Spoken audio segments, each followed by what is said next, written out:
Salut les légumes! Et bah toujours pas de réponse. Bon, heureusement, je connais une professionnelle du sol vivant et on va aller la voir. On part à la ferme d'Alex. 1, 2, 3. Je crois que j'ai trouvé le moyen de transport le plus écologique. Bienvenue à la ferme d'Alex. Allez, c'est parti, on y va. Salut Alex! Salut Marion! Ça va? Mais elles sont énormes tes framboises. C'est clair, elles sont gigantesques. Et Ce sont des muroises. c'est des muroises. Ah ok, merci. Mûre, Marrant. Ah oui, c'est spécial comme goût. Ouais. D'accord. Entre la mûre et la framboise. Ok, c'est pour ça qu'elles sont gigantesques. Ouais. Et presque noire. Et presque noires.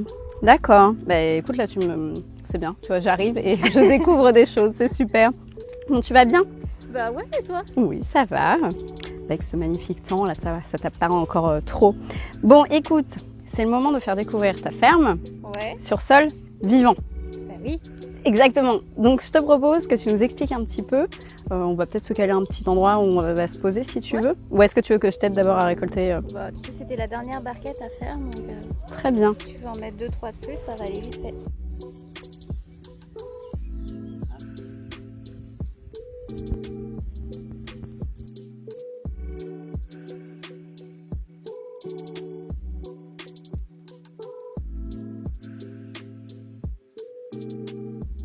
Bon alors Alex, dis-moi, c'est quoi une ferme sur sol vivant? Parce que moi clairement j'essaye de communiquer avec les légumes mais il ne se passe rien. Donc ça veut dire quoi ce petit mot sol Sur vivant? vivant? C'est en contradiction un peu avec l'agriculture conventionnelle ou moderne où il y a énormément de labours qui sont faits. D'accord. Où on vient traiter dès qu'on voit une anomalie. Le principe, en fait, c'est de s'inspirer de la nature. Si tu vois une forêt, on Oui. lui apporte rien, on ne Ouais. fait rien, et pourtant, ça pousse tout seul. Ouais, C'est déjà le constat simple. c'est vrai. Et pour peu que tu grattes un peu au niveau du sol, il n'y a pas toujours une couche arable super épaisse. Une couche arabe, c'est ça que tu dis? Donc en gros, c'est Un sol meuble. agricole, un sol Ok. qui permet de faire pousser des végétaux. Ce sol, en fait, très souvent, il n'est pas épais, mais en fait, il est bourré de vie. D'accord.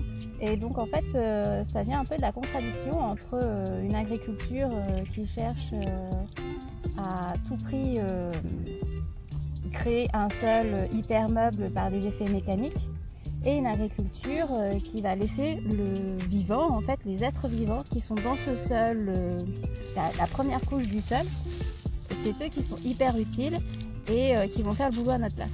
Ok, t'as des exemples du coup? C'est quoi les petites bêtes en gros qui vont servir à quelque chose? Les plus efficaces et ceux qui vont remuer le plus de matière, ce sont les vers de terre. Les fameux petits vers de terre. Voilà, c'est l'employé de l'année en fait à la ferme. C'est vrai. Ouais. Du coup, en fait, t'as plein de collègues. Oui, je suis jamais toute seule. C'est ça. Parce que sinon, c'est ta ferme. Ça fait depuis combien de temps que tu l'as créée? Depuis 2018, là, donc on entame la 5e année. C'est beau. Et tu es seule à gérer combien de parcelles? Il y a une seule parcelle qui fait 1,3 hectare en tout. D'accord, 1,3 hectare. Et du coup, ouais, seule. J'imagine que c'est un peu sport. Ouais, c'est intense. C'est intense. C'est sympa, la vie est remplie quoi. La vie en plus, c'est ça. Et le fait que tu sois sur sol vivant, est-ce que ça te demande moins de travail ou plus de travail? C'est une organisation différente en fait. Je vais faire super attention à ce que mon sol soit couvert en permanence le plus possible. Ok. Et à nourrir ces organismes du sol et ne pas chercher à nourrir directement ma plante. En fait, ça c'est la deuxième grande différence avec l'agriculture conventionnelle qui va venir mettre des engrais plus ou moins de synthèse pour nourrir absolument la plante. Sauf que le cycle de la vie passe entre naturellement l'apport organique. Donc ici, c'est essentiellement du fumier, voire même quasiment que du fumier. Du fumier de quoi? Plutôt de vache. Ouais. Mais cheval, ça marche bien aussi. Enfin, n'importe quel type de fumier, après, hein, ça marche très très bien aussi. Faut peut-être faire attention au fumier de poule, à doser ça vraiment avec le dos de la cuillère. Fort, ouais. Quoi. D'accord. Voilà. Mais ce sont les micro-organismes qui vont dégrader la matière organique Et cette matière organique dégradée par le vivant est bien plus facilement assimilable pour la plante et la nourrit mieux. D'accord, que de mettre un engrais en fait, c'est moins... ça va la booster sur le moment, mais ça ne va pas la nourrir dans le temps, c'est ça? Voilà, c'est ça. Ok, très bien. Est-ce que tu aurais des petits exemples à nous montrer? Donc ça déjà c'est de l'ail que tu as fait pousser dans tes petites serres, de l'ail normand, trop bien. Je crois que là tu voulais qu'on aille planter des concombres, non? Ouais, c'est ça. Okay. C'est la dernière série de concombres à planter. Ouais. Et puis la première est prête à récolter. Ah bah parfait, comme ça on va voir les différences. Voilà. Du coup là tu vois, typiquement les pommes de terre c'est sur sol vivant. Je suis juste venue les poser au sol. Donc il n'y avait vraiment rien au sol. Je pose mes pommes de terre mères. Je reviens remettre soit de la paille, de la tonte de gazon, du broyat, en fait, peu importe la matière organique, du moment qu'elle est juste à profusion. Il faut en mettre une bonne épaisseur, genre à peu près ça, 30 cm. Parce que quand ça va pousser au sol et éventuellement un peu dans le paillage. Donc on ne veut pas que la pomme de terre elle verdisse. Si elle est verte, elle n'est pas consommable. Et là, comme les pommes de terre sont en fleurs, on devrait avoir les premières... Ouais, regarde. Les premières pommes de terre. Donc si on les récolte là maintenant, tu vois, tu peux en prendre une ou deux au fur et à mesure de tes besoins. Ça, c'est la pomme de terre primeur. Si on recouvre et qu'on laisse pousser, qu'on la récolte qu'au mois de septembre, ça fera notre pomme de terre de conservation. Trop bien. Super, et en plus tu t'enquiquines moins à essayer de chercher les patates. Ouais, et puis à les trouver en les plantant dans la fourche. Oui, c'est sûr, c'est moins. Super. Bon, c'est parti pour les concombres? C'est parti.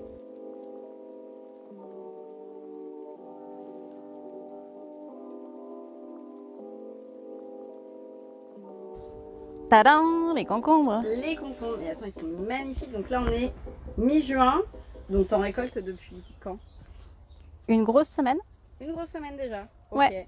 Normal, on est en Normandie, tu vois. C'est ça, on est en Normandie, mais il fait 34 degrés aujourd'hui. Donc bon, on ne sait plus quel climat avoir. Et du coup, donc tu les fais monter, c'est ça, sur un fil? Ouais. En fait, ils ont naturellement tendance à galoper. Ouais. Donc je préfère les faire monter sur un fil plutôt que ça colonise toute la serre et finalement tu marches dessus. Et en les tenant comme ça à la verticale, toutes les faces du concombre sont vertes. Tandis que sinon, celle qui est au sol, elle a tendance à rester un peu blanchâtre. C'est vrai, c'est pour ça. Alors c'est pas moins bon, mais c'est moins vendable, quoi. Ah bah oui, totalement. Voilà. Ok, très bien. Et puis ça te fait gagner de la place du coup au sol. Voilà. Et du coup, il y a... Le sol. Tu vois, il y a l'ail que je suis en train de récolter. Ok, donc l'ail était au pied. Depuis le mois de décembre. D'accord. Il y a eu des salades, ouais. Il y a eu des épinards. Et puis là, au fur et à mesure, j'ai planté, dès qu'il y avait de la place, les concombres. Ouais. Mais voilà, derrière, il y a encore les choux raves. Ah ouais. Ils sont prêts à récolter. Essaye d'optimiser vraiment la place au sol, de faire des associations. Ouais, c'est la crise du logement. C'est la crise du logement. Trop bien. Et donc, et ton sol, là, ouais, il est paillé. Donc en dessous, il reste plus humide, en fait. Bon, là, forcément, avec la sécheresse... Ouais, bah puis là, on est juste avant l'arrosage, en fait. Et bah dis donc c'est cela qu'on doit récolter? Ouais, il y en a encore quelques-uns. Là, je t'ai gardé 3 plants à palisser. Comme ça, je vais te montrer comment il faut faire. Okay. Enfin, comment je fais, et puis après, je te laisse libre de faire ce que tu veux. Je vais te suivre, hein. C'est toi la ok, pas de souci. Et alors, juste comme ça, rien à voir avec les concombres, mais tu as déjà des tomates rouges? Ouais, ça m'était encore jamais arrivé jusqu'alors, mais non, là, c'est une variété qui est très précoce. La précoce de Quimper, et c'est trop cool. Hein. J'ai le premier kilo, là, cette semaine. Premier kilo? Ouais. Voilà. Bon, je note la variété pour l'année prochaine. On verra. Super, bon bah écoute, c'est parti pour la récolte.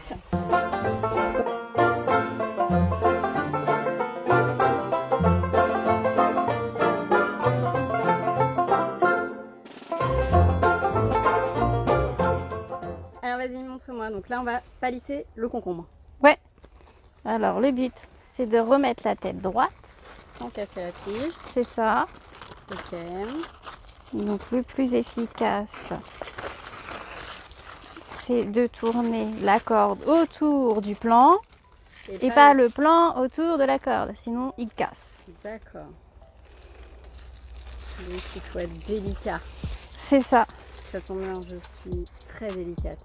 Bah, on va le voir, parce qu'il y en a 2 autres à faire. Ok. Hop. Parfait. Et tu vois, Et tu tiens avec rien. ouais, alors à la toute base, vraiment en bas, il y a un petit clip en plastique. Mais je pourrais juste faire un nœud autour et puis ça suffirait. Comme ça, tu mets ton petit clip et après tu l'accroches donc toi à tes fils en haut. Ouais, il y a des câbles en acier, des crochets d'ardoise et puis la ficelle bleue. Ok, très bien. Je vois des petites taches blanches, du coup c'est l'arrosage? Ouais, c'est pas encore de l'oïdium. Ok. Et si c'était de l'oïdium, tu fais quoi? Je peux couper les feuilles qui ont déjà de l'oïdium, si c'est vraiment celles qui sont à la base. Ouais. Si c'est celles qui sont en haut, là c'est presque, je vais pas dire trop tard, mais en général ça commence plutôt par les vieilles feuilles. Ouais.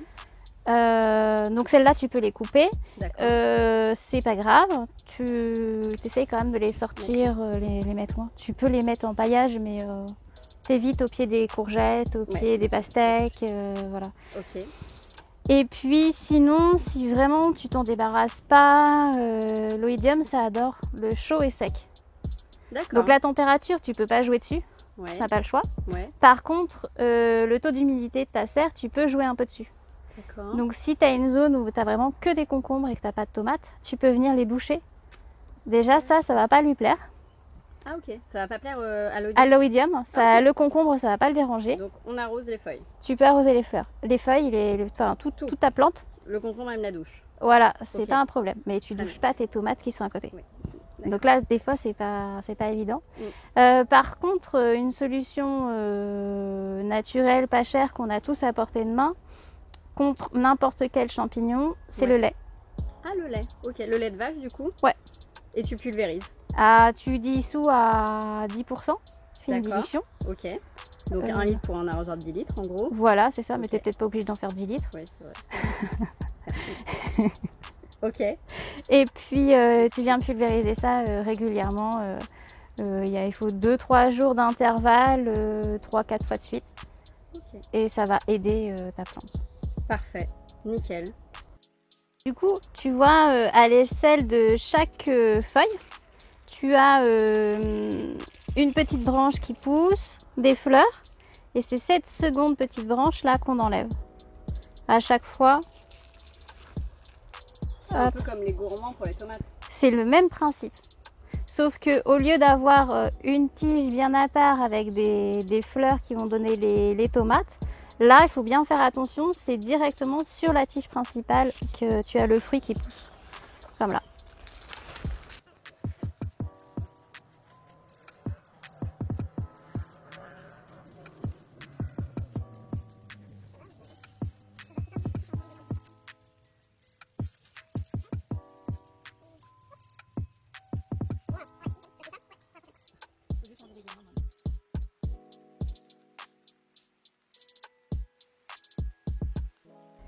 Ça, c'est toute ta récolte de ce matin? Oui. Parce que du coup, cet après-midi, tu pars en boutique. C'est ça. Pour la vente et pour tes petits clients.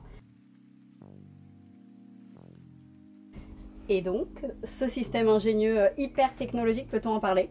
Ouais, c'est la même chose que ce qu'ils ont en caisse dans les grandes surfaces. Oui, Petit convoyeur. Donc là, c'est pas du tout électronique, quoi. Ah non, mais c'est le même principe, les rouleaux sur 2 barres de fer et ça avance. Tu vois ? C'est du low-tech. Ouais. Et voilà, tout ce que tu as récolté du coup ce matin. C'est ça. Tous ces petits légumes vivants. Oui. C'est magnifique quand même, hein. Toutes les couleurs, etc. En plus, toi, tu as l'art quand même, je trouve, de bien présenter pour que ça donne envie d'acheter. Au niveau du coup, comment on fait pour venir acheter ces magnifiques légumes? C'est tous les vendredis après-midi de 15h à 19h et le samedi matin de 9h30 à midi, ici à la ferme. Et c'est où la ferme? À Saint-Antoine-la-Forêt, 981 route de la ferme. Et il y a un très beau panneau, bien grand maintenant, donc on ne peut pas le louper. Et ce qu'on n'a pas dit aussi, donc c'est des légumes sur sol vivant, mais c'est des légumes bio, mais pour autant pas cher comme on pourrait trouver n'importe où.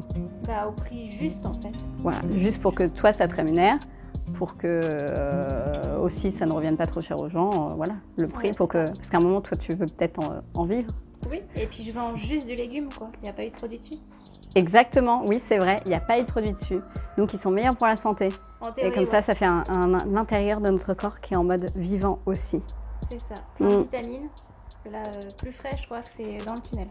Très bien. Bah écoute, moi je pense que je vais prendre des petits légumes parce qu'il y en a qui me font de l'œil et que j'ai pas encore dans mon potager. Donc les fameux concombres, Ouais. on va pouvoir en manger. Bon bah Alex, merci beaucoup pour ces beaux légumes. De toute façon, je reviendrai sûrement soit t'aider, soit t'acheter des petits légumes. Ouais. Et bon courage pour cet après-midi. Enfin plutôt amuse-toi bien. Ouais, bah la vente, c'est une fête. Hein. C'est ça, C'est le... la rencontre. Ouais, c'est le dernier moment où il faut encore prendre soin des légumes. C'est pour ça que l'étal est beau. Il faut que ça donne envie aux gens. Et puis, ouais, c'est une fête, quoi. Bon, bah, super. À bientôt, bisous. Salut.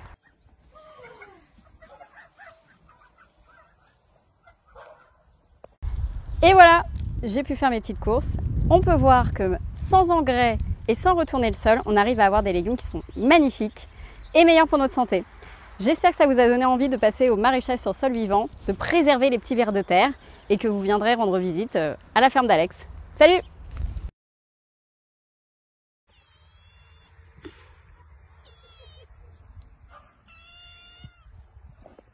Tu vas être une star. Tu vas être une star. Ah bah oui, les vidéos avec les chats.